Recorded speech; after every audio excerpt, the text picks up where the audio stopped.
What is up? What is up? What is up, awesome people of the internet? Guys, welcome to QLS in the morning. Welcome to QLS in the morning. I think that's what we're going to call it, at least today. Y'all, I saw this. Some of y'all had some really good suggestions in the comment section of yesterday's video. I'm gonna try some of them out, and we'll see which ones stick. So today it is QLS in the morning because I'm Quita. I love sports, and it's in the morning. So it's everything in one name. But again, if you have a better one, let me know in the chat. Hopefully you all are doing fantastic. Today is Wednesday, March the 12th. We are this much closer to Selection Sunday. That is when everything pops off. Right now, we still do have conference tournament games that are happening right now. However, the main games are over.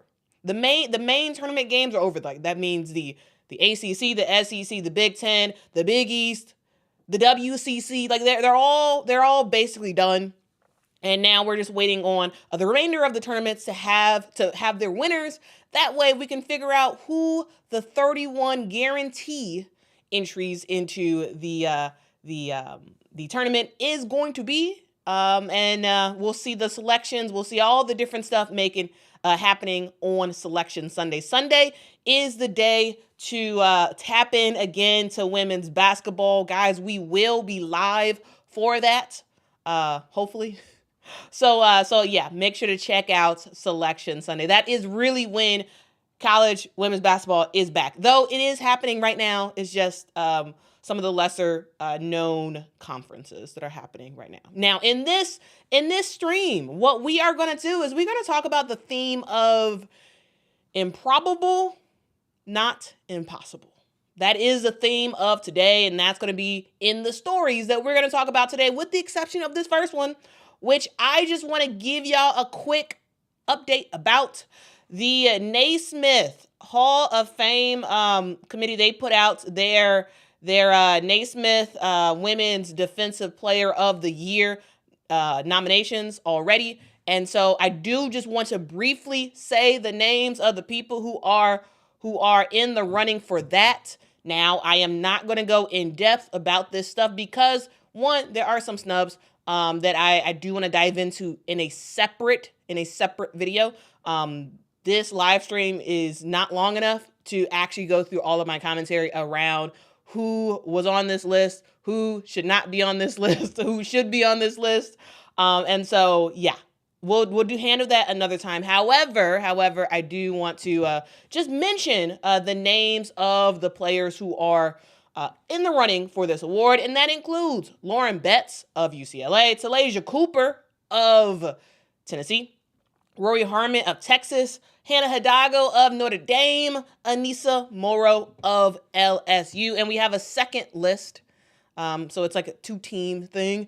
Then we also have Sedona Prince of TCU, JJ Kennerly of West Virginia, Taylor Theory of the Ohio State, Juju Watkins of University of Southern California, and Michaela Timpson of Florida State. So those are the players who are in the running for the Defensive Player of the Year award. Again, we'll probably go in depth with that in a later video.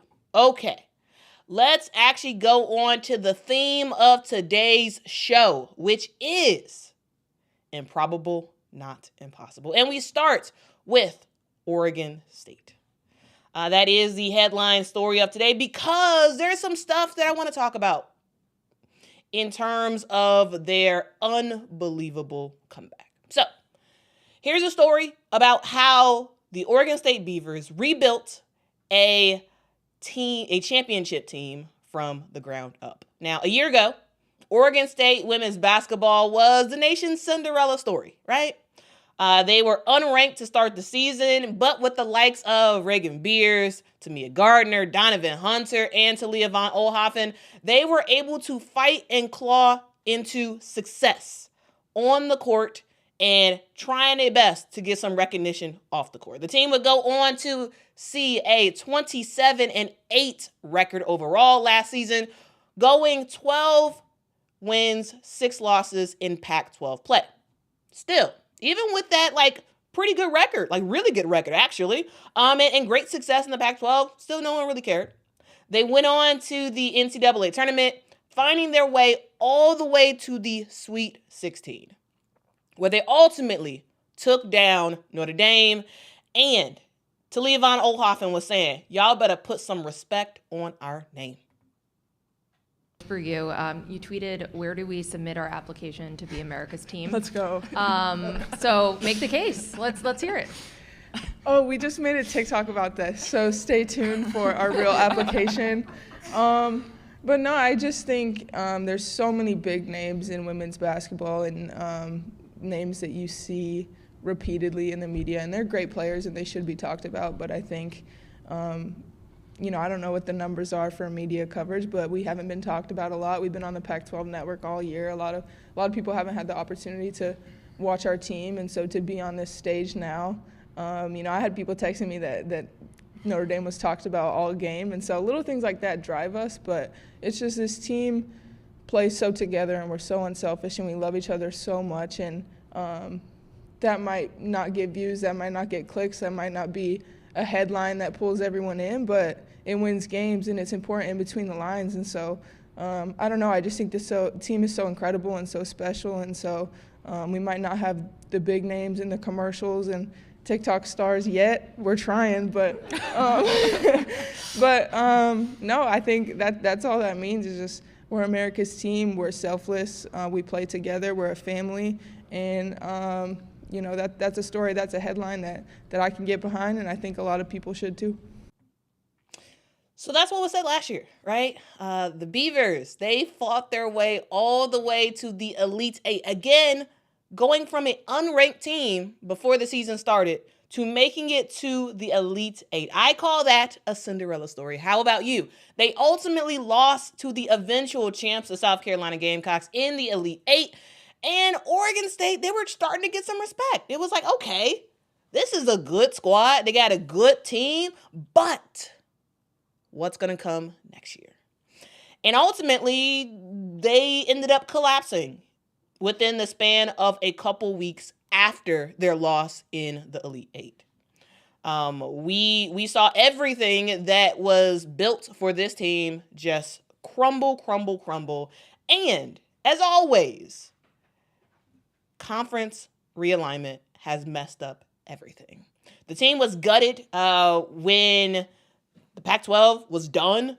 The Oregon State ended up joining the WCC, meaning the West Coast Conference, which is historically not that competitive of a conference when it comes to women's basketball. So the top players on the team ended up leaving. They ended up saying, you know what, I'm gone. Six of the top players for Oregon State ended up chucking up the deuces, saying, you know what, Scott Rueck, you a great coach. We love Oregon State. However, we came to compete, and the WCC is not the place to be. So they left, including their All-American Reagan Beers, who is now at Oklahoma, right? And what remained was some okay players, right?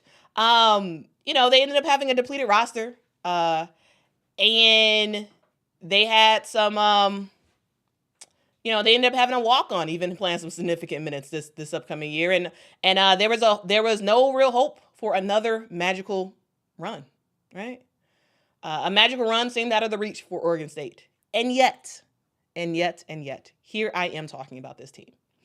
Against all odds, Oregon State, after having their best players walk away from the program, after basically starting from scratch, this team is now back in the NCAA tournament. This time as champions of the West Coast Conference with their 59-46 win over Portland in the WCC title game.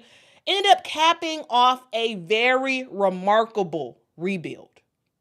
And here's the thing. I want to talk about this a little bit more. I want to talk about this a little more. Because when we talk about improbable teams, when we talk about the the Cinderella stories. When we talk about teams that are not supposed to make some noise but ends up making some noise, there is usually a mastermind behind them. And in this case, it is head coach Scott Rueck. He has long been known as one of the best minds in women's college basketball, but this season required him to do more than just the X's and O's. It required resilience, vision, and the ability to inspire belief when all seemed lost. After the exodus of talent, Scott Rueck had a chance to start from scratch. He built the team around the remaining players and helped to instill a mindset that is a team that refuses to lose. This team added some key pieces, most notably, I would say, Catarina Ferreira, who ended up winning the WCC Most Outstanding Player. She would ultimately become a game changer in this one. But even with that huge ad of a transfer, the Beavers struggled early in both non-conference and conference play. In January, they went on a 4-game losing streak that left them at 9-13 on the season. Far from looking like a contender in the WCC, let alone the NCAA at large. But what Scott Rueck never let his team forget was that March is a whole different animal. The season is about peaking at the right time. And boy, oh boy, are the Beavers peaking at the right time. And dealing with some huge adversity and making some stuff happen. Despite their rough regular season, the Oregon State Beavers entered the WCC tournament with some quiet confidence, right? A belief that was immediately put to the test. In the quarterfinals, the Beavers blew a 17-point lead to San Francisco, but escaped with a buzzer-beaten shot from Kelsey Reese that ultimately led them to the next game. Reese, ball out of her hands, gets it back. She's got to put up a shot. It's around it. Good! It's good! Kelsey Reese from the right baseline. The ball rolls around and drops through. And the Oregon State Beavers survive USF 61-59 in dramatic fashion. With her lone made field goal of the game, Kelsey Reese, when the game was on the line, time was winding down, this was Oregon State's opportunity to get the dub. Kelsey Reese, after going 0 for 4 for the game, made the one shot that counted, getting Oregon State the dub over their competition. And then we head to the semifinals. So you thought that the quarterfinals was very, very close. The quarterfinals, very close game, huge dub for Oregon State, eking out that victory. So you're like, okay, semifinals, who you got? They're going against Gonzaga. Yeah, that Gonzaga. They found themselves trailing the top-seeded Gonzaga team in the semifinals, and they were losing by 6 points with 2 minutes left to go in the game. And then they pull off a dramatic comeback with Kennedy Schuler, another player who struggled to score all game. With less than 1 second on the clock, drops the dagger to give Oregon State a 2-point win over Gonzaga. Inside, 4 seconds to go. She wants to drive in, puts it up off the glass, and good! 0.8 of a second to go. Kennedy Schuler drives down and puts it off the glass to give the Beavs a 63-61 lead. Kennedy Schuler, and she screams with delight after that ball goes in off the glass. That was a huge moment for Oregon State. That close to buzzer beater. All right. This was her 3rd game winner of the season for Kylie Schuler. And she did it in dramatic fashion again against the best team in the WCC. or in my opinion, Gonzaga. Crazy, crazy, crazy. So they get the dub against Gonzaga. Against all odds, you have 2 back-to-back game winners. Now, you head into the championship game, and they end up facing Portland. And by that time, Oregon State was like, you know what? We're not even going to make this game close. We're not going to make this game close. We are tired of these close games. We're about to win this game outright. And they did not let another opportunity slip. They had a dominant first half going on a 20-2 run. Ferreira dominated 16 points, 12 rebounds in this game. And, the Beavers played some pretty good defense, and Portland just couldn't hit nothing. 22% from the field. There was a ton of rebounds in this game. 54 total rebounds for Oregon State in this game. Wild. And it's kind of funny that they had 54 rebounds. The final score was 59 Beavers, 46 Portland. So, Oregon State has had a improbable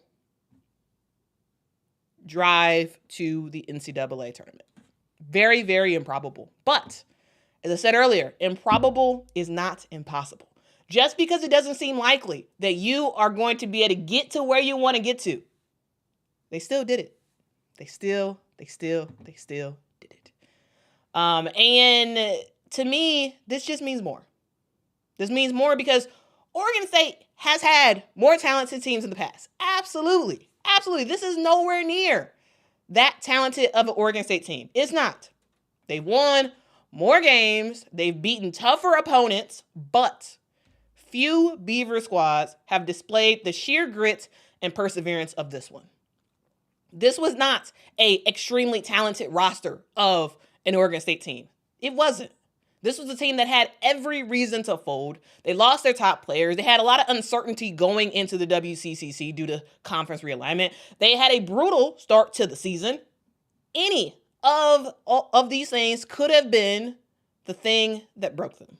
Instead, they doubled down on their identity. They played tough basketball. They played defensive-minded basketball. They played through some big moments. And now, Oregon State has something that last year's Elite Eight team never did. A conference championship trophy. The Beavers' story is not over yet. They're heading back to the NCAA tournament. And if the past few days have proven anything, it's that they are not done defying expectations. In March, belief is a powerful thing. And Oregon State has plenty of it. Now, guys, that is my story. This is the deep dive of sorts for Oregon State. This is a team that, no one's really talked about them all season, right? This is not a team that gets a lot of play, right? However, the thing about March is I love to pay attention. I love to talk about teams that have done something that I'm shocked about. And Oregon State, to be honest with you, I was not checking for them all season. I didn't think they were going to be very good. However, Scott Rueck was on his big one. He convinced his team to believe, and wow. How far have we come? How far have we come? Now, again, I know that, as TVO said last year, this is not a team that's going to be in the news very much, right? When you write articles about their unprecedented run and all this other stuff, it's not going to get a lot of views, not going to get a lot of attention, but these are the stories we need to be paying attention to. I get it. We are fascinated by the big names. Absolutely. I am too. Pay a lot of attention to the big names. However, these stories matter, right? These stories matter. It is the women's college basketball is not just a handful of teams, right? It's not just, the big teams that you know. Women's basketball and what makes it, or actually sports, what makes March Madness amazing for both the women and the men is you have stories like this. You have stories about teams that are not in the spotlight, right? Teams that have overcome a lot of adversity. It's huge. It is absolutely huge. So let this story help to inspire you. Because regardless of what's going on, regardless of all the stuff that's happening and whatnot, improbable is not impossible. That's what Oregon State believed. And look at where it got them. Look at where it got them. Nobody was expecting them to end up making it to the NCAA tournament, especially after their season started. Like this was not a leaps and bounds great team. It wasn't on paper, but hard work and determination can get you very far, and it got Oregon State very far too. So let that inspire you, hopefully, throughout your day. I love stories like this. I love stories like this. Brian says, congrats to Oregon State. Yeah, I mean, Oregon State was on their big one. They were on their big one this year. Let's see. Jeremy says, by Oregon State being in their new conference, they will win their conference every year. I was thinking it was all Gonzaga, to be honest with you. Because like Gonzaga is the team that has is really the boss of the WCC when it comes to women's basketball, right? And you know, I would now, yeah, because Scott Rueck has proven, in my opinion, to transfers, to incoming recruits, to be like, hey, I know y'all wanted to come to Oregon State because we were in the Pac-12 and like y'all was going to have a chance of making it into the NCAA tournament and all this other stuff. I understand that. However, I will get you to the NCAA tournament in the WCC with Oregon State. Like I think that is a huge selling point. And because of their success this year, I think we'll see Oregon State in the tournament for years and years and years to come. Aubrey says, I'm just amazed how they had a big turnover with their entire roster, and to join a new conference, perseverance is remarkable. It is absolutely remarkable. Laura loves the story. Michelle loves the story. I appreciate y'all for y'all's support. I will be doing in-depth stories like this. Like, guys, it took me a little while to do this, do the video, because I had the video insertions in and whatnot. What did y'all think about that? Did that help to tell the story of this? But anyway, I appreciate y'all. And just let me know. Give me y'all feedback as we go through. Okay. Now, there's one more thing I did want to talk about today. And it's still kind of on that theme of improbable, not impossible. And for this, I want to talk about two teams, Notre Dame and USC. All right, Notre Dame and USC are two of the best teams in the country, and two teams that coming into this year, yeah, there was talks about, okay, these are two championship teams. These are two teams that can make it to the NCAA championship. And here's the deal, guys. These are two teams that are dominated by one player. And if we have learned anything over the weekend, we know that that does not work long term. Okay? Let's talk about USC first. Okay? USC lost in the Big Ten championship game against UCLA. Now, USC had beat UCLA 2 times during the regular season, but in the tournament, they ended up losing. Why did they lose? They lost because this was the Juju or bust show. When we talk about USC is fantastic, right? They're great. They're a great team. But one of the things that we saw last year, and one of the things that we're seeing this year, is that this team has gone for give Juju the ball, hope and pray something good happens. And a lot of times it does. A lot of times something good does happen because she's just that type of player. She's fantastic, right? But when you are on defense against USC and you say, you know what? Everybody else, y'all can beat us.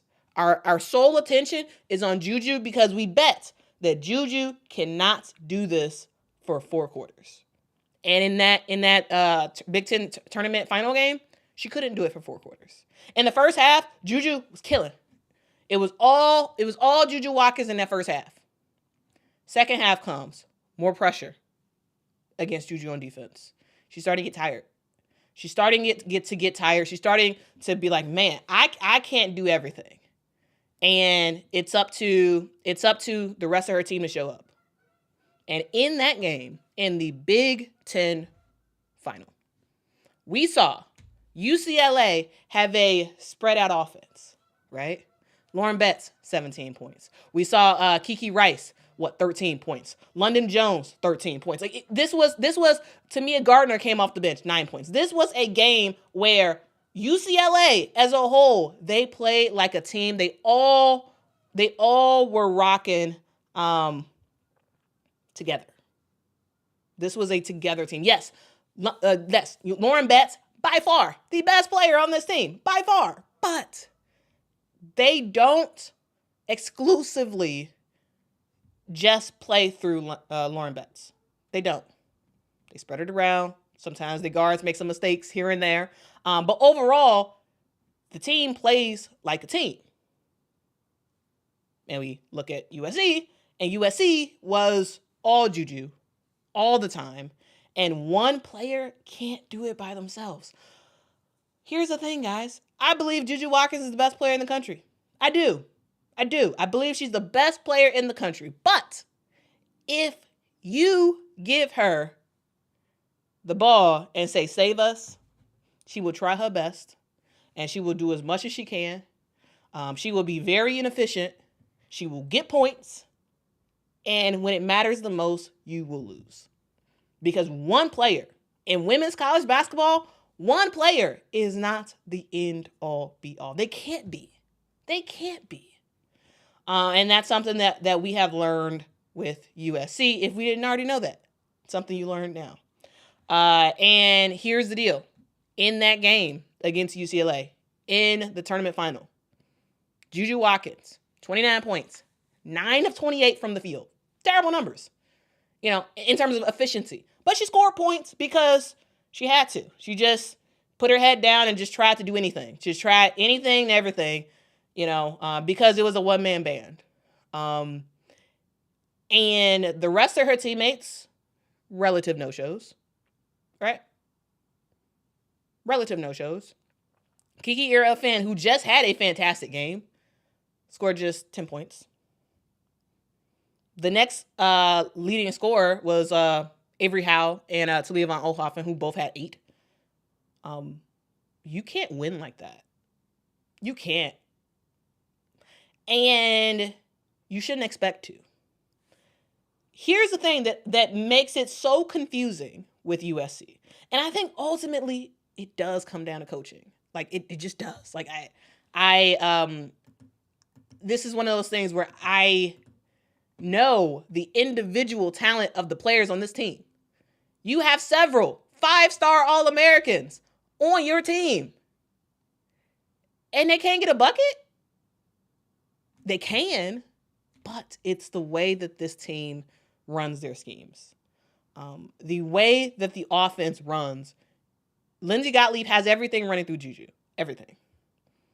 And here's the deal with that. You have made this team so Juju dependent that it makes it, in a way, which is weird to say, but I'm going to say it, it makes it difficult for All-Americans to actually play like All-Americans. Now, what do I mean? If you are on a team that has a all-around elite player, right? And the coach is like, hey, run it through them. Hey, we got this. She's going to help to carry us. And when you get the ball, try to do something. If you can't, pass it back out to her. Whatever. We be fine. If you are so used to somebody else hitting the big buckets, if you're so used to just, we're in trouble, just give it to her, she'll figure it out. If that is what you are used to, when it comes down to big moments, you're not going to hit the shot, right? Kennedy Smith is a fantastic offensive threat. We haven't really seen it. Kiki Ira-Finn is a offensive threat. Didn't see it in that UCLA game, right? Avery Howe can score way more points than she does. But when you are so used to seeing someone else do everything, when your time is called, you miss shots. You miss shots, you defer, and when you defer, you don't have that dog mentality in your head. You don't. Because you're like, you know what? No, they got it. Yeah. But you're talented too. You can make this stuff happen.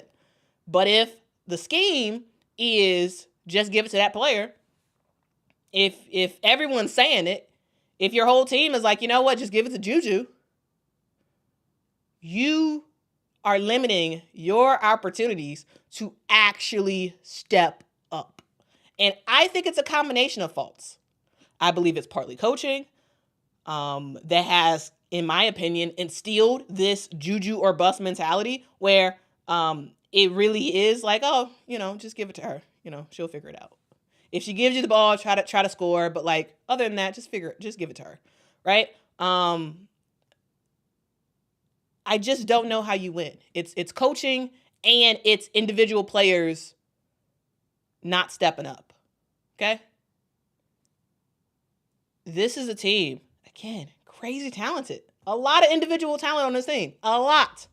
But if you're not getting that dog in you, if you're way too passive, the entire team, besides one player, you're going to lose. It just is what it is.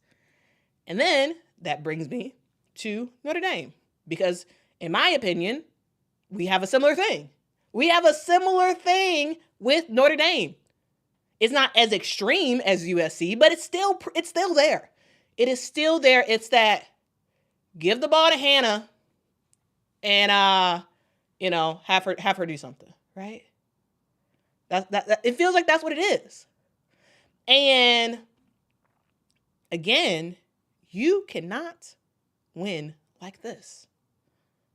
USC can't win a championship like that with this Juju or bust mentality where everybody's passive and it's just give Juju the ball and have her do stuff. Juju's fantastic. I don't actually think this is Juju's fault.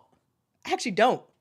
Now, partly she does need to stop shooting as much, but I feel like the coaches are telling her to shoot. I feel like the coaches are telling her to shoot. And they're telling her, hey, put it on your back. USC don't really run no plays. Not really. It's just give the ball to Juju. And that's how they rock. And a lot of times it works, right? It's worked a ton of times. Like this is a very good USC team, right? This is a team that is 28-3 on the season. Very good. I'm not saying this is bad. This is a bad team. Not at all, right? But when it matters the most, you're going to struggle. Now, let's go to Notre Dame. All right? Let's go to Notre Dame. Because Notre Dame is a very, very similar case. Notre Dame, they've been on a losing skid, I would say pretty bad losing skid, and they got to work it out, right? This is a team that lost to end the season, right? Lost to NC State, lost to FSU. Ended up beating Louisville at the end of the season, but this is a team that struggles. This is a team that struggles because, in my opinion, they got used to relying on just one player. And similar to USC, you can make it far. You can win some games. I just don't think you win the championship based off of that. Okay? Because when we talk about Notre Dame, how did they lose? How did Notre Dame lose in, the semifinals against Duke? They lost because you only have one player that really did anything, and she was extremely inefficient. Hannah Hidalgo, fantastic player. Absolutely. I love watching Hannah play. I think Hannah is like she's someone who just has that dog in her. Dog mentality. She's had a couple rough games this season, but like she's that girl, right? Hannah is that girl. However, when the defense knows that your team is basically just one player, I mean, it makes it easier to scheme. It makes it easier to put everything towards that one player. And Hannah struggled because there was a lot of focus on Hannah Hidalgo. Duke was trying their best to frustrate her, and they did. They succeeded, right? Yes, Hannah scores 23 points in this game. Yeah, absolutely. Yeah, she scores some points. She does her thing. However, she does it pretty inefficiently. 9 of 22. Is she a better shooter than that? Yeah, sure. But when it feels like you have to just show up, you have to just make some stuff happen, sometimes you get pretty inefficient, especially when you can't necessarily rely on your teammates to actually score on the offensive end. Very similar, Notre Dame versus USC. Though, Neil Ivey, in my opinion, is a way better coach, in my opinion, than Lindsey Gottlieb. But you have the same problem. You have Leah Tu King, who was an absolute dog at Pitt. Absolute. Like, Leah Tu King was fantastic at Pitt. She ends up going to Notre Dame, and it was a huge get. Huge get. She goes to Notre Dame, and it's like, what happened, girl? What happened? You're way too passive. Like, you're way too passive. Like, you're not dominating like you used to. And I get it. You're not the best player on this team. However, you're still really good. Look for your shot. Notre Dame actually needs to run plays for you. They actually need to run plays for you. And I don't get it. I don't. And yes, Olivia Miles was fantastic to start the season. She was. She surprised everybody with her three-point shooting. And yeah, she can still do that. She can still do that. However, even her, it's kind of loosening up a little bit, in turn, like, yeah, she can still knock down those three-point shots and whatnot, but like a little bit, yes, her passes are still very flashy, but like looking for her shot a little bit less when, both her and Hannah are on the court together. And I think them two are a great duo. I do. This is not me saying they're a bad duo. I think they're a great duo. However, there does seem to be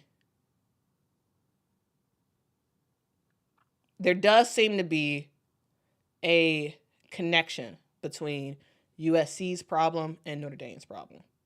Notre Dame relies too much on Hannah. Sometimes it does feel like Hannah or bust. And again, you can win a lot of games.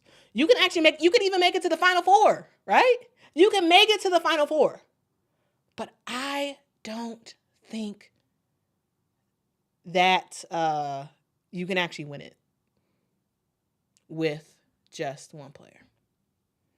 And ultimately, that's the issue. That is the issue when it comes to USC. That's the issue when it comes to Notre Dame. And it doesn't help that, doesn't help that, Olivia Miles on defense is a complete liability.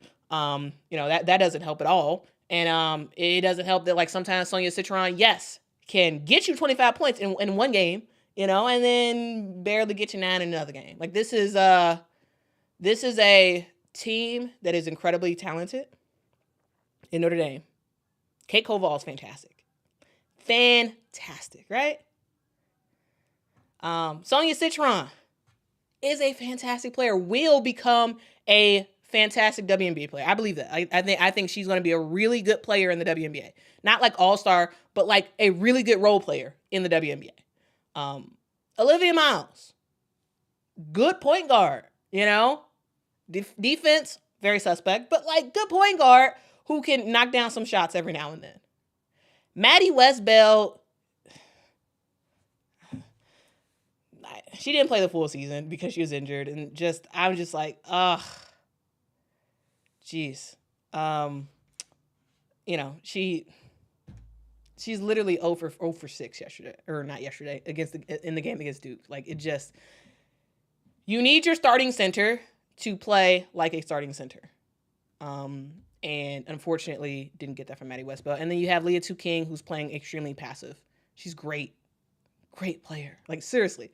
Like, I know how good Leah King is, but she's not playing to her ability. And this is a Notre Dame team that is out of sync. The way they have been playing, if they play like this in the NCAA tournament, they're getting got before the Sweet 16. If they play the game that they played against Duke, if they play that in the NCAA tournament, they're not making it to the Sweet 16. Because you have to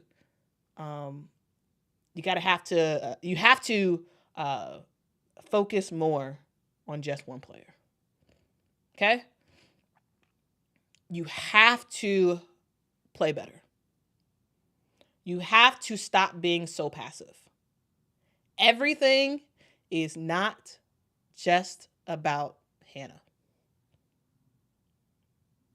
And everything is not just about Juju. If that's how you play, you're going to lose. Yeah, you may make it to the Final Four. You may. I don't think you win a championship that way. I don't think you do. And like the theme of this show, improbable is not impossible. Just because you've been playing like this does not mean that you have to play like this come tournament time. Come tournament time, Leah King could be unleashed. Like that. And she could dominate. Same for Sonia Citron. Same for Kiki Ira Finn. Same for Kennedy Smith. Right? Same for Avery Howe. These are all really good players. However, the way the coaching schemes seem to be, it seems to encourage passive play by other star players to the point where they don't even look like star players. They just look like role players. But they're not just role players. And ultimately, that's what I see for both of these teams. There are a lot of similarities in these two, and we'll ultimately see what happens. Now, guys, thank you so much for rocking with me. I mean, W. Bazille, you're right. Case in point, Iowa relied too much on Caitlin Clark, and that's why they didn't win a championship. Yes. Because it doesn't matter how good you are individually. You have to have a full team to win a national championship. That means a team that plays, that can offensively make some noise, not just one player. That means a team that defensively can make some noise, right? And that means a team that other players can give you a whole bunch of points, not just one player. Yes, you can make it to the championship game. You can make it to the Final Four. I just don't believe you ultimately win. Because if we look at the last several teams that have won the NCAA tournament on the women's side, they have been full teams. They haven't been just one player who just is separate from everybody else. No, they weren't. You know, it was South Carolina, LSU, South Carolina again. Like, look at those teams. They were teams.